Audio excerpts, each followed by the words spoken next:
और इन सबको ठाकुर जी ने स्वीकार किया। इसका प्रमाण क्या है आपके पास? आपने जाकर के अपनी अर्चना निवेदित की, पर ठाकुर जी ने उसको स्वीकार किया, अंगीकार किया। इसका आपके पास में प्रमाण क्या है? तब यहां पर कहते हैं, धर्मस्वनिष्ठितः पुंसाम विश्वक्सेन कथा सुयः। जब आप कथा सुनने के लिए बैठते हैं और कथा जितनी देर चलती है, एक क्षण के लिए भी आपका मन इधर उधर व्याकुल नहीं होता है, तो ये इस बात का प्रमाण है, कथा में मन लगना इस बात का प्रमाण है कि साल भर की निवेदित की गई क्रिया ठाकुर जी ने स्वीकार की है। कथा में मन नहीं लग रहा, मन इधर उधर जा रहा है, पैर में दर्द हो रहा है, कमर में दर्द हो रहा है, भूख लग रही है, प्यास लग रही है, चाय की इच्छा हो रही है, मन हो रहा है कथा पूरी हो तो हम जाएं, नींद आ रही है, आदि आदि ये सब स्थितियां कथा में बनना। अरे कोई आकर के बगल में बैठ गया, पता ही नहीं चला कौन था, ऐसी स्थिति कथा में रहनी चाहिए। पर आपको प्रत्येक स्थिति का भान रहता है, पीड़ा होती है, समय का पता रहता है, सर्दी लगती है, गर्मी लगती है, पसीना आते हैं, दुखी होते हैं, तो समझो कि आपके द्वारा किए गए जितने भी भाव हैं वो ठाकुर जी ने स्वीकार नहीं किए। पर कथा में एक चित्त लगा करके बैठे और ऐसे निवृत्त होकर के कथा श्रवण करने लगे कि भूल गए कि 4 घंटे व्यतीत हो गए हैं। समझो आपके द्वारा प्रदान की गई समस्त क्रिया ठाकुर जी ने स्वीकार की और ठाकुर जी उससे प्रसन्न है, तभी कथा में चित्त लगता है। कथा में चित्त लगने का मतलब क्या है? ठाकुर जी चाहते हैं कि आप अपना कल्याण करो। और कथा में चित्त ना लगने का मतलब क्या? ठाकुर जी चाहते हैं भैया ये संसार कैसे चलेगा, लगे रहो संसार में, ज्यादा मन मत लगाओ कथा में। क्यों? मन कथा में नहीं लगेगा तो संसार के विषय विकार बनेंगे, तो बढ़िया है। ठाकुर जी को संसार की भी चिंता होती है कभी कभी। अब कभी एक कथा आती है, ध्यान से सुनिएगा। हमारे दक्षिण भारत में एक आचार्य चरण हुए, उनका नाम था रामानुजाचार्य, जिनकी परंपरा में हमारी दीक्षा है, रामानुज परंपरा। और रामानुज परंपरा में श्री रामानुजाचार्य जी के पूर्वाचार्य, उनसे भी पहले एक आचार्य हुए, उनका नाम था यामुनाचार्य।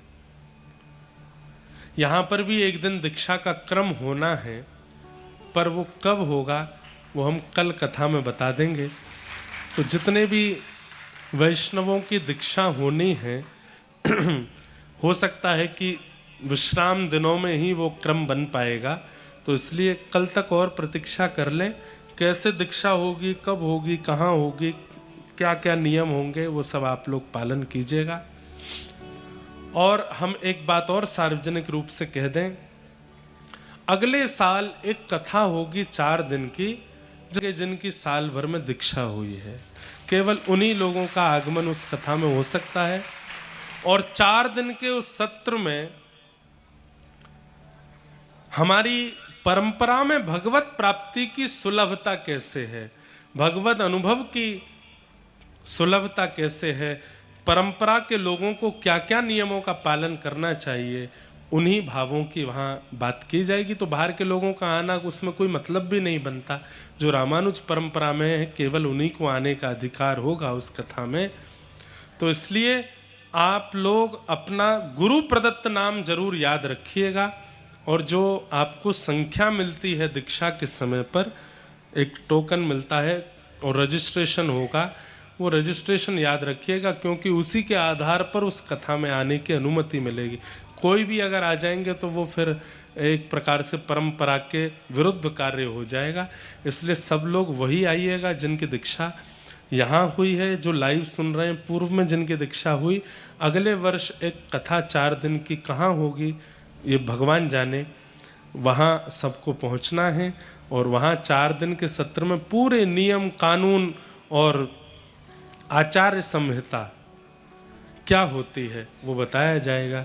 इसलिए केवल दीक्षा मौज के लिए नहीं लेनी है, अब आपके ऊपर एक विशेष दायित्व आ जाएगा, इसलिए उस भाव से दीक्षा को ग्रहण करना है। तो हमारी परंपरा में एक आचार्य हुए यामुनाचार्य जी और रामानुजाचार्य जी। तो रामानुजाचार्य जी का मन हुआ कि मैं श्रीरंगम जाकर के यामुनाचार्य जी से दीक्षा ले लूं। तो रामानुजाचार्य जी रहते थे कांची में और यामुनाचार्य जी रहते थे श्रीरंगम में। रामानुजाचार्य जी की इस इच्छा से ठाकुर जी को चिंता हो गई। बहुत ध्यान से सुनिएगा। ठाकुर जी को क्या चिंता हो गई?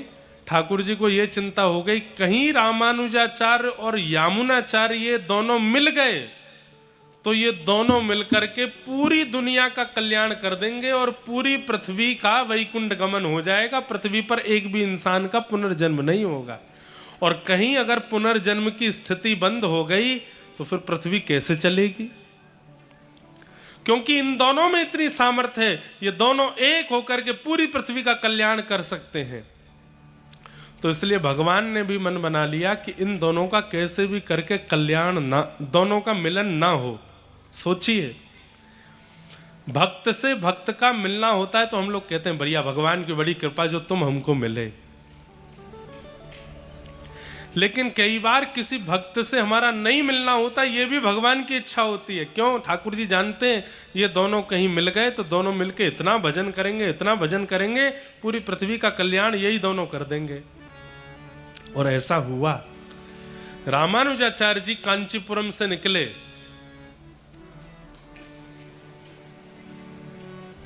तो यामुनाचार्य जी ने भगवान से प्रार्थना की कि भगवान, रामानुजाचार्य जी को मैं दीक्षा देना चाहता हूं। तो भगवान बोले 7 दिन बाद देना। बोले क्यों 7 दिन बाद क्यों? बोले 7 दिन हम कह रहे हैं इसलिए 7 दिन बाद देना। 7 दिन इसलिए भगवान ने चुने कि 2 दिन तो संदेशा भेजने में लगेगा और फिर 2 दिन संदेशा जो सुनाएगा उसके बाद आज्ञा लेकर के वो वहां से निकलेंगे 2 दिन बाद, और फिर 2 दिन उनको आने में लगेगा और 6 दिन पूरे होंगे तो 6 दिन बाद यामुनाचार्य जी का भगवत धाम गमन हो जाएगा। रामानुजाचार्य जी के आने से पहले ही यामुनाचार्य जी को भगवत धाम जाना पड़ेगा। क्यों? क्योंकि अगर ये दोनों मिल गए तो कल्याण नहीं हो पाएगा संसार का। जैसे ही रामानुजाचार्य जी निकले कांचीपुरम से, जैसे ही उन्होंने श्रीरंगम में प्रवेश किया, उनके प्रथम चरण रखते ही यामुनाचार्य जी भगवत धाम को चले गए। रामानुजाचार्य जी ने जैसे ही आकर के देखा तो यामुनाचार्य जी तो भगवत धाम जा चुके थे। तो भगवान से इतने नाराज हो गए रामानुजाचार्य जी कि मेरे गुरुदेव को आपने मुझसे छीन लिया, पहली बार भी हम दोनों को मिलने नहीं दिया। लेकिन श्रेष्ठ शिष्य की योग्यता देखो, जब यामुनाचार्य जी गए तो उनकी 3 उंगलियां बंद थीं, 1 उंगली खुली हुई थी। मतलब वो जाते जाते भी रामानुजाचार्य जी को ज्ञान दे ही गए और रामानुजाचार्य जी उससे समझ गए कि ये क्या कहना चाहते हैं। पहला ज्ञान, हे गुरुदेव आप चाहते हैं कि मैं श्री भाष्य लिखूं, ये कहते ही यामुनाचार्य जी की 1 उंगली खुल गई। दूसरी बात आपने कही कि आप चाहते हैं कि दक्षिण भारतीय परंपरा में हमारे शास्त्रों का जो निर्माण किया गया है इसको मैं संस्कृत भाषा में वद्ध करूं, इतने में दूसरी उंगली खुल गई। आप चाहते हैं कि मैं श्री वैष्णव परंपरा का जो प्रचार है वो उत्तर भारत तक और पूरे सार्वजनिक रूप से पूरे विश्व में फैलाऊं, तीसरी उंगली खुल गई। दीक्षा हो गई रामानुजाचार्य जी की। मृतक गुरु के द्वारा भी दीक्षा ग्रहण कर ली। उसके बाद में फिर ऐसा भी हुआ कि रामानुजाचार्य जी ने नियम ले लिया कि मैं श्री रंगनाथ भगवान का दर्शन नहीं करूंगा। क्यों? इन्होंने मेरे गुरुदेव को मुझसे छीन लिया, मेरे मिलने से पहले ही मुझको दूर कर दिया। तो फिर बाद में बहुत सुंदर कथा आती है, फिर रामानुजाचार्य जी को ठाकुर जी ने बुलवाया और बड़ी योजना बनवा करके सुंदर उनका दर्शन किया। कहने का अभिप्राय, भगवान में रुचि बनना, कथा में रुचि बनना, ये इस बात का प्रमाण है कि आपके द्वारा प्रदत्त किए गए समस्त क्रियाओं से ठाकुर जी प्रसन्न हैं। कथा में भी रुचि आपकी इच्छा से नहीं बनती है। ठाकुर जी जब चाहते हैं कि आपका कल्याण हो तभी आपका कथा में मन लगता है। ठाकुर जी अगर चाहते हैं, अब सोचो ठाकुर जी नहीं चाहते थे कि रावण का कल्याण हो, इसलिए विसर्वा के पुत्र होते हुए भी और पुलस्त ऋषि के खानदान में होते हुए भी, ब्राह्मण कुल में जन्म लेते हुए भी, शंकर की आराधना करते हुए भी रावण राक्षसी रहा। क्यों? ठाकुर जी चाहते थे कि इसका ऐसे कल्याण नहीं होगा, ये अपराध करेगा, इससे दूषितताएं बनेंगी, तभी इसका कल्याण होगा। सारी व्यवस्थाएं थी रावण के पास में अपना उद्धार करने के लिए, लेकिन फिर भी उद्धार नहीं कर पाया। सीता हरण ही किया, राक्षसों जैसा कार्य ही किया, तभी भगवान ने उसका उद्धार किया। और कहां? सबरी। दूर दूर तक कोई संत नहीं, कोई महात्मा नहीं, कोई ऋषि नहीं, केवल प्रतीक्षा करते करते करते राम जी द्वार पर आए, झूठे बेर खा करके कल्याण कर दिया। जिसका कल्याण ठाकुर जी को करना होता है, उसकी इच्छा, उसके स्वभाव, उसकी मन, उसकी वृत्ति को ठाकुर जी बना ही देते हैं इतना पवित्र कि वो कथा सुन करके अपना कल्याण कर ले।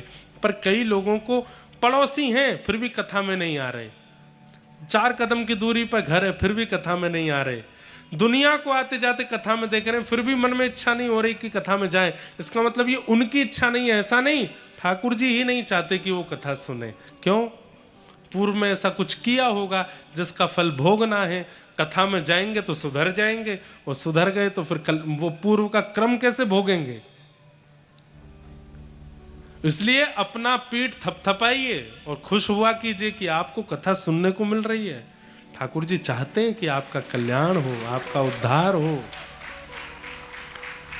सागर में बैठे हैं, पता है रोज बोर्ड देख रहे हैं, कथा हो रही है फिर भी नहीं जा रहे, तान दुपट्टा डोल रहे हैं, यहीं से बाइक से निकल रहे हैं, यहीं से गाड़ी से जा रहे हैं, बाहर से देख के निकल जा रहे हैं। क्यों नहीं हो रही इच्छा? ठाकुर जी नहीं चाह रहे। अरे अभी तेरे पूर्व के कर्म भोगने हैं तुझे, अभी तुझे बहुत पीड़ाएं सहनी है जीवन में। कथा में चला जाएगा, वक्ता की वाणी सुन करके सुन्न हो जाएगा, पवित्र हो जाएगा, तो पूर्व के किए क्रम कैसे भोगेगा? लेकिन ऐसे में भी कई श्रेष्ठ गुरु और कई श्रेष्ठ माता पिता जीवन में होते हैं, कई श्रेष्ठ प्रिय मित्र जीवन में होते हैं। आपको तो कथा से बचना ही था क्योंकि आपको पूर्व के कर्म भोगने थे, लेकिन एक श्रेष्ठ व्यक्ति जीवन में ऐसा था जो खींच के जबरदस्ती ले ही गया, चल कथा सुन। और बैठ गए आप कथा में जाके, वहीं जाकर के आपने वक्ता के मुख से ऐसा कुछ सुन लिया जिसके कारण आप अपने पूर्व के किए कर्मों से निवृत्त हो गए। फिर ठाकुर जी को पूर्व के किए हुए कर्मों की गति जो आपके जीवन में आने वाली है उसको नष्ट करना पड़ेगा। तो कथा सुनना भी आपकी इच्छा पर निर्भर नहीं है। 20 रुपया देके रिक्शा करके कथा में आ गए, आपने नहीं किया है, ठाकुर जी की इच्छा थी इसीलिए रिक्शा भी आ गया, ठाकुर जी की इच्छा थी इसीलिए 20 रुपया भी निकल आए, और ठाकुर जी की इच्छा थी इसीलिए आप कथा में आ भी गए। सब भगवत इच्छा से होता है। आपका संभलना, संवरना, सुधरना, बिगड़ना सब ठाकुर जी की इच्छा से होता है। फल से कभी फल नहीं मांगा जाता। बीज बोया जाता है, बीज से फल मांगा जाता है, बीज से वृक्ष प्रकट होता है, वृक्ष से फल मांगा जाता है, वृक्ष से पत्ते प्रकट होते हैं, पत्तों से फल मांगा जाता है। फिर जब फल प्रकट हो जाता है, फल से फल नहीं मांगा जाता, फल से तो रस मांगा जाता है। फल से तो भूख की निवृत्ति मांगी जाती है, क्षुधा की निवृत्ति मांगी जाती है। फल क्या करता है? फल रस देता है और भूख को शांत करता है। फल शांति प्रदान करता है। फल से तो शांति की प्राप्ति की जाती है, और श्रीमद् भागवत फल है। इसलिए कथा से फल मत मांगो, कथा से शांति मांगो, कथा से शुद्धता मांगो, कथा से रस मांगो। अन्य फलों से रस मांगोगे तो रस मिलेगा, लेकिन श्रीमद् भागवत से रस मांगोगे तो रास राशेश्वर मिलेगा। रास राशेश्वर कौन है? ठाकुर जी है। रसो वैशः, रसों का समूह जो है वो रासेश्वर श्री कृष्ण। जैसे रस, फल में जो रस है, अब आम को ऊपर से खाओ, नीचे से खाओ, इधर से खाओ, उधर से खाओ, कहीं से भी खा लो, रस समान है। ऐसे श्रीमद् भागवत में भी रस है, और वो रस कौन है? रासेश्वर श्री कृष्ण रस है, प्रेम रस है। जहां से भी उसका आस्वादन करो वो मीठा ही लगता है, सुख देने वाला ही होता है। रसो वैशः सुख मुखादमृतद्रव संयुतम। सुखदेव जी के मुख लग जाने से ये भागवत रस कैसा हो गया है? अमृत तुल्य हो गया है। पिबत भागवतम रसमालयम। भागवत की कथा को सुनो मत तो क्या करो, बोले पियो, जीवन में उतारो। मोहर हो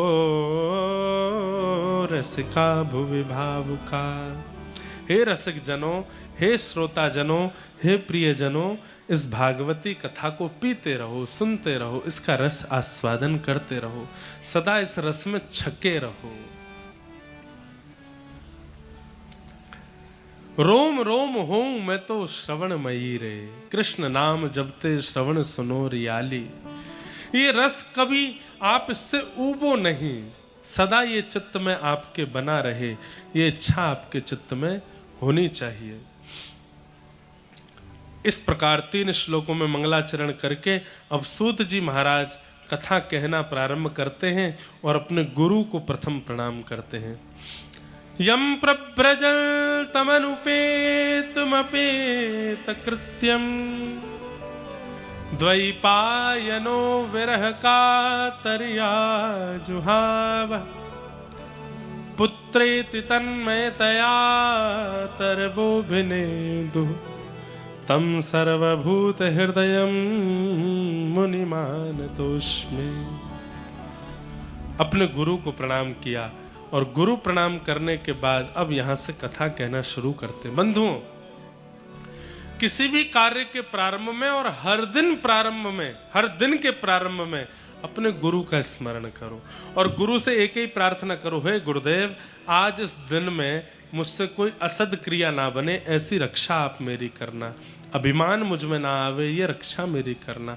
नित्य अपने गुरु का स्मरण करके जब व्यक्ति कार्य में रत होता है, उस व्यक्ति से कोई अशद क्रिया नहीं बनती। फिर आप बिना गुरु स्मरण करे यदि अपने दिन का प्रारंभ और अपने जीवन में आगे बढ़ते हैं तो आपसे कुछ ना कुछ गलतियां और असद क्रिया होती ही हैं।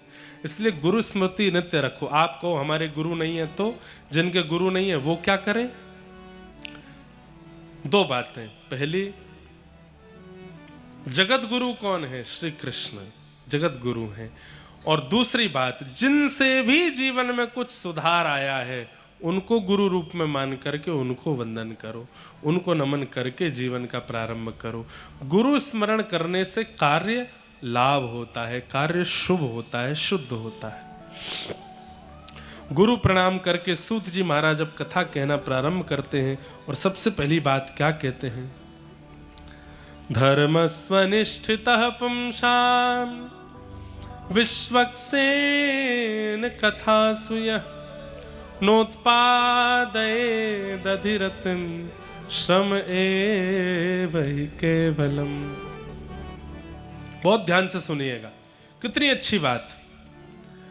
आपने एकादशी के साल भर व्रत किए, आपने सोमवार के व्रत किए, आपने चारों धाम की यात्रा की, आपने संत भोजन किए, आपने कथाएं सुनी, आपने तीर्थ यात्राएं की, आपने नदियों में स्नान किया, आपने श्रावण, पूरे श्रावण शंकर जी की आराधना की, नवरात्रि की। इन सब का फलादेश क्या प्राप्त हुआ? तो कथा सुनकर के संभलना, समझना बहुत बड़ी कृपा है आपके गुरु की कि आप संभल रहे हो, आप समझ रहे हो। आपके द्वारा किए गए साल भर की जितनी पूजा आराधनाएं सब ठाकुर जी तक पहुंच रही है, इसीलिए कथा में आपका मन लग रहा है, इसलिए अच्छी बातों में आपकी रुचि बढ़ रही है। धर्मस्य यापवर्गस्य नार्थोऽर्थायोपकल्पते नार्थस्य धर्मैकान्तस्य कामो लाभाय स्मृत। प फ ब भ म, ये 5 पवर्ग शब्द होते हैं। चवर्ग, तवर्ग, टवर्ग, कवर्ग, छव, ये सब हमारे हिंदी वर्णमाला में सिखाए जाते हैं। उन्हीं में एक शब्द वर्णमाला आती है पवर्ग शब्द। प फ ब भ म, पाप, फल, भय, प फ ब ब, बंधन और मृत्यु। पाप, फल, बंधन, भय और मृत्यु, इन पंच परिस्थिति में किया गया धर्म श्रेष्ठ नहीं माना जाता। सबसे पहला, पाप करने के बाद पाप मिटाने के लिए जो हम धर्म करते हैं, मुझसे पाप हो गया, प्रायश्चित रूप में जो आप धर्म करते हो, उसको श्रेष्ठ धर्म नहीं माना जाता। आपसे कोई गलती हो गई, आपने किसी से जाके पूछा अब इस गलती का निवारण क्या है, उसने कह दिया अपने घर में सप्तशती का पाठ करा लो, तो सप्तशती के पाठ से आपको पुण्य नहीं मिलेगा, पूर्व का पाप नष्ट होगा। इसलिए पाप के बाद किया गया धर्म श्रेष्ठ नहीं माना जाता, क्योंकि उसके बाद किया गया धर्म पूर्व के पापों की सफाई करता है। आपको नया क्या मिलेगा? पूर्व का लेखा जोखा इतना है वो नष्ट हो जाए पहले, पूर्व का जब समाप्त होगा तब तो कुछ नया मिलेगा। तो पाप के द्वारा किया, पाप के बाद किया गया धर्म श्रेष्ठ नहीं माना जाता। मतलब श्रेष्ठ नहीं माना जाता मतलब भगवत प्राप्ति नहीं कराता। प दूसरा आता है फ, यानी कि फल। फल की प्राप्ति से किया गया धर्म श्रेष्ठ नहीं माना जाता, क्योंकि उस धर्म से फल मांग लिया आपने। फल नहीं मांगते तो ठाकुर जी मिलते, फल मांग लिया है अब ठाकुर जी नहीं मिलेंगे। पाप, फल। तीसरा आता है ब, यानी कि बंधन। बंधन मुक्त या बंधन युक्त होने के लिए किया गया धर्म, वह भी श्रेष्ठ नहीं माना जाता। हे हनुमान जी महाराज, क्या करें? बोले वो बगल की गली में एक रहती है, उससे मेरा ब्याह करा दो। हे हनुमान जी महाराज, आप पे 100 नारियल चढ़ाएंगे, काय को?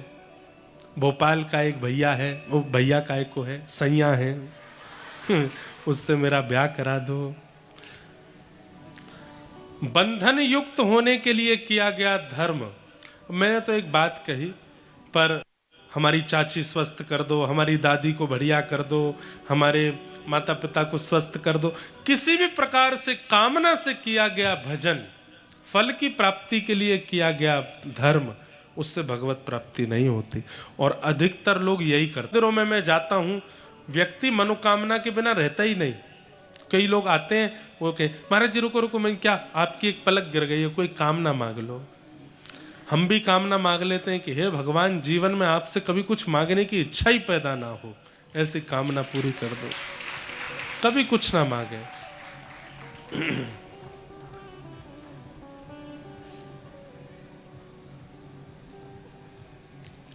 मैं जो मांगू कुछ तुमसे, तुम न देना कुछ मुझे। मैं अगर मांगू कुछ आपसे नाथ, आप कुछ मत देना मुझे।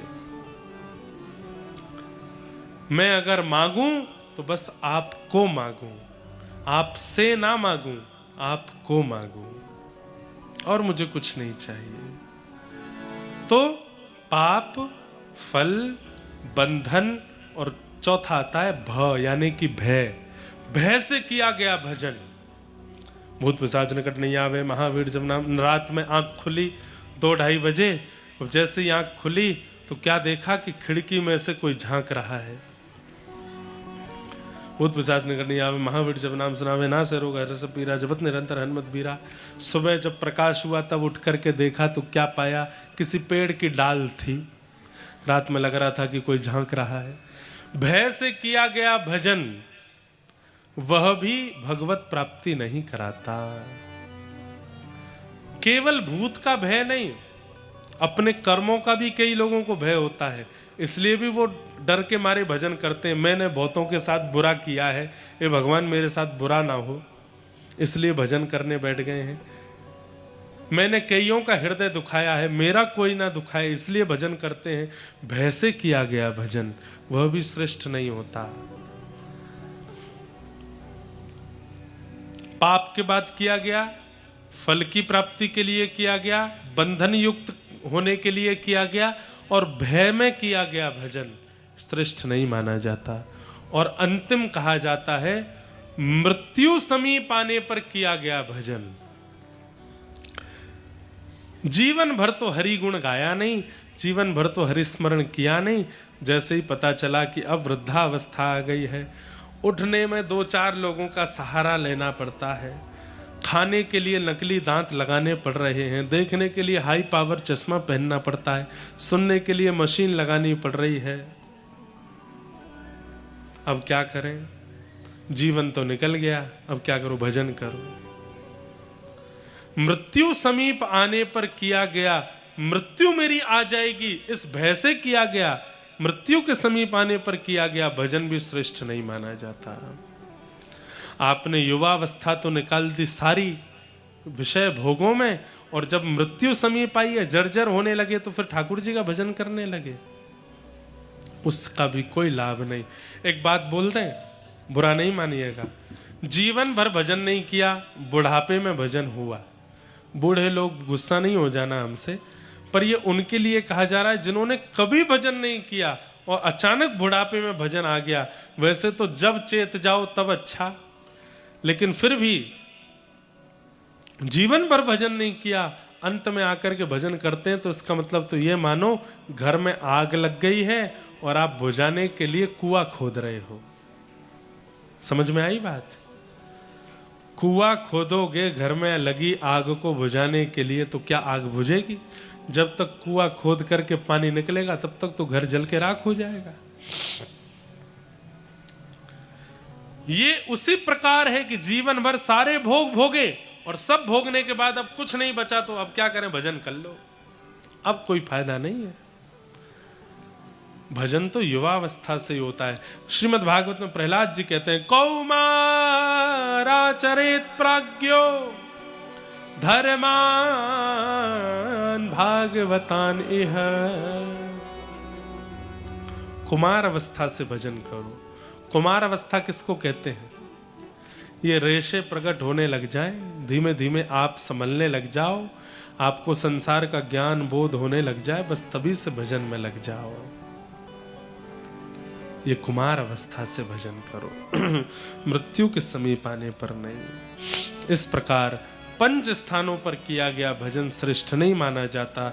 इन पांचों से विलग जो भजन करता है, ध्यान से सुनिए, बिना पाप किए जो भजन करता है, बिना फल की कामना के जो भजन करता है, बिना बंधन युक्त बंधन मुक्त होने के लिए जो भजन करता है, बिना भय के जो भजन करता है, और बिना मृत्यु के भय से, बिना मृत्यु आने पर भी जो भजन करता है, भगवत प्राप्ति उसी को होती है। उसी के जीवन में ठाकुर जी आते हैं, जो बिना किसी कामना, बिना किसी इच्छा, इसी को निष्काम भक्ति कहते हैं। इस प्रकार की भावना है। सबको हम कहते हुए आज की कथा को तो विश्राम की ओर ले चलते हैं। कल पुनः 2 बजे से कथा का क्रम होगा। एक बात और सुन लीजिए, अंतिम दिन विश्राम दिवस की कथा सुबह 10 बजे से होगी, यानी कि 25 तारीख को कथा सुबह 10 बजे से है। सवेरे बढ़िया बाल भोग करके यहीं धूप सेकने आ जाना, ठंड का बढ़िया माहौल है। 25 तारीख को सुबह कथा करके हम यहीं से प्रस्थान करेंगे वृंदावन की ओर। श्यामा हृदय कमल सो प्रगटो, श्यामा हृदय कमल सो प्रगटो, श्यामा हृदय कमल सो प्रगटो, श्यामा हृदय कमल सो प्रगटो, और श्याम हृदय कुभार वृंदावन मेरो वृंदावन, वृंदावन मेरो वृंदावन, हे श्री वृंदावन प्यारो वृंदावन, हे वृंदावन प्यारो वृंदावन, सब सुख सागर रूप उजागर रहे वृंदावन धाम, सब सुख सागर रूप उजागर रहे वृंदावन धाम, ओ सब सुख सागर रूप उजागर रहे वृंदावन धाम, सब सुख सागर रूप उजागर रहे वृंदावन धाम। हे रूप गोस्वामी प्रगट कियो जहाँ, रूप गोस्वामी प्रगट कियो जहाँ, रूप गोस्वामी प्रगट कियो जहाँ, रूप गोस्वामी प्रगट कियो, राधा गोविंद रूप निधान, वृंदावन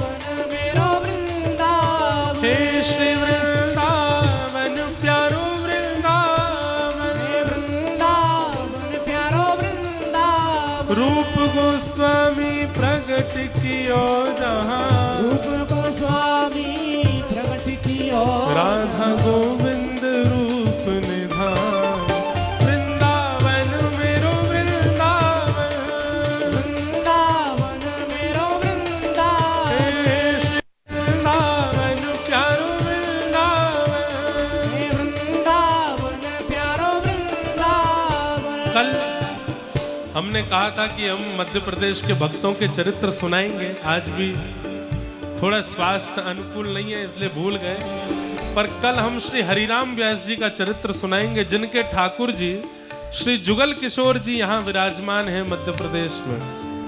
जुगल किशोर को लाड़ लड़ायो नवल कुंज ही अमार।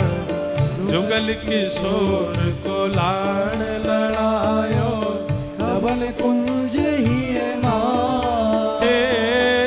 कुंज निकुंजन की रज धारे कुंजन कुंजन की रज धारे कुंज निकुंजन की रज धारे कुंजन कुंजन की रज धारे। ओ हरि व्यास युगल यश गा वृंदावन मेरो वृंदावन हे वृंदावन प्यारो वृंदावन हे श्री वृंदावन प्यारो वृंदावन वृंदावन मेरो वृंदावन। जुगल किशोर लाल भजो राधे गोविंदा जुगल किशोर लाल भजो राधे गोविंदा प्यारे राधा रमण लाल भजो राधे गोविंदा राधा रमण लाल भजो राधे गोविंदा हे भजो राधे राधे राधे राधे राधे गोविंदा राधे राधे राधे राधे राधे गोविंदा भजो राधे राधे राधे राधे राधे गोविंदा राधे राधे राधे राधे गोविंदा प्यारे राधा गोविंद लाल भजो राधे गोविंदा प्यारे राधा गोविंद लाल भजो राधे गोविंदा प्यारे कुंज बिहारी लाल भजो राधे गोविंदा बिहारी लाल भजो राधे गोविंदा हे भजो राधे गोविंदा भजो राधे गोविंदा भजो राधे गोविंदा भजो राधे गोविंदा हे भजो राधे राधे राधे राधे राधे गोविंदा भजो राधे राधे राधे राधे राधे गोविंदा हे भजो राधे राधे राधे राधे राधे गोविंदा राधे राधे राधे राधे राधे गोविंदा भजो राधे राधे राधे राधे राधे गोविंदा राधे राधे राधे राधे राधे गोविंदा हे भजो राधे राधे राधे राधे राधे गोविंदा भजो राधे राधे राधे जय जय श्री राम जय जय श्री राम जय जय श्री राम। बोल वृंदावन बिहारी लाल की, श्री राधा रमण लाल की, श्री राधा वल्लभ लाल की जय। पूछरी के लौटा की हुप हुप प्यारे। क्या बात है बंसी बारे। सबको जय श्री कृष्ण, जय सिया राम, जय सिया राम, जय श्रीमन नारायण, जय जय श्री राधे।